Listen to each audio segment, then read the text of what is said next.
Good evening, Rotorua. Tonight on City News, local winemaker Brent Park launches volcanic wines at Skyline. The Rotorua District Council approves free parking for the 12 days of Christmas. And Rotorua Central Cricket wins one and loses one at the weekend's Lone Star T20 competitions. Plans for the setup of a local winery are well underway, with the Volcanic Wines brand launched at Skyline last week. Co-owner Brent Park, who was born and raised in Rotorua, says the Volcanic Winery is a joint venture with Skyline and a first for Rotorua. Mr Park says we can now celebrate our very own locally made wine, and he says it's great to be back home launching a new business. We searched around between six to 18 months. First place we looked at was about 6 months down the line. We looked at a lot of different places. Rotorua is a very lovely town, but it has a lot of small old buildings, and we wanted something with a bit of space. And then we had a bit of problems with like trying to find industrial versus retail, because we're selling wine here as well. So it was more about actually being able to find somewhere that's big enough to be able to do what we wanted to do. Now you're from Rotorua, so it's a bit of a homecoming for you? Very much so. I'm Hotonga Primary School, Rotorua Intermediate, Rotorua Boys High School, graduate of '86. Yeah, man, it was a long time ago, but it's been a real shock coming back because the town has changed a lot. But it's changed in a nice way, and having travelled around the world several times, it's nice to come back and feel like I'm back in a family again, rather than being in sort of towns where you just open your suitcase and you're just part of the furniture. It's been really nice. And we have more from Brent Park and the new winery in tonight's City News. Rotorua District Council is giving residents and city retailers a Christmas gift this year in the form of 2-hour free parking in the central city over the 12 days leading up to Christmas Day. The free parking initiative will apply to metered and pay and display parking spaces from Thursday up to and including Christmas Eve. However, a 2-hour limit will apply and will be enforced by parking wardens.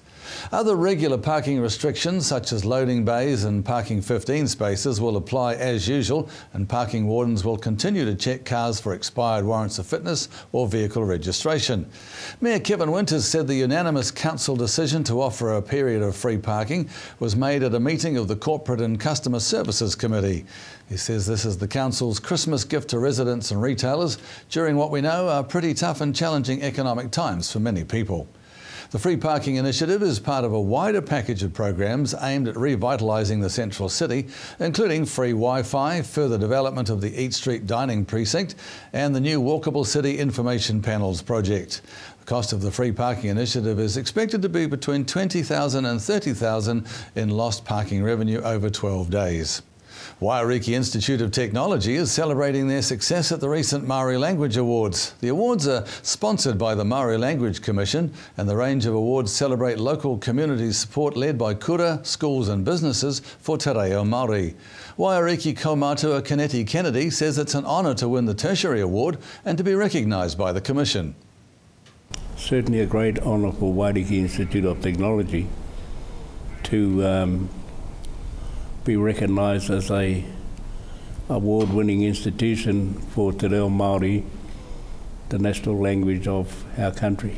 The Tertiary Award is an award that the Māori Language Commission acknowledges for a tertiary provider throughout the country who is doing wonderful things in promoting and supporting the Māori language. And in sport tonight, it was a mixed bag for Rotorua cricket over the weekend as round 3 and 4 of the Lone Star T20 cricket competition took place at Ferguson Park in Tauranga. In round 3, Central lost to defending champions Tauranga Boys. However, in round 4, Central defeated Greerton 149 runs to 123. Bay of Plenty cricket manager Mark Webb says after the weekend's games everything is still up for grabs, with Rotorua Central still in with a chance for a finals berth. The next round for the Lone Star T20 competition takes place on the 16th and 17th of February. To your weather now, Rotorua, brought to you by Bidbest Food Service. Fine tonight with light winds, an overnight low of 8. Tomorrow forward to Tuesday, long fine spells, a chance of a shower, light winds, a high of 22 and a low of 11. And the outlook for Wednesday, fine spells, a chance of a shower once again, light winds, fairly warm though, a high of 20 and a low of 12. And to the marine forecast for Tuesday, variables to 5 knots, becoming northerly 10 knots for a time in the afternoon, waves less than half a metre, and again, good news, fine spells. Don't forget, for program listings or to upload your videos, check out our website, that's tvrotorua.co.nz. And coming up after the break, Alan Solomon talks with winemaker Brent Park. We find out about local business Kapua Networks, and we learn more about the Whanaora initiative from Marapeka Raukawa Tate.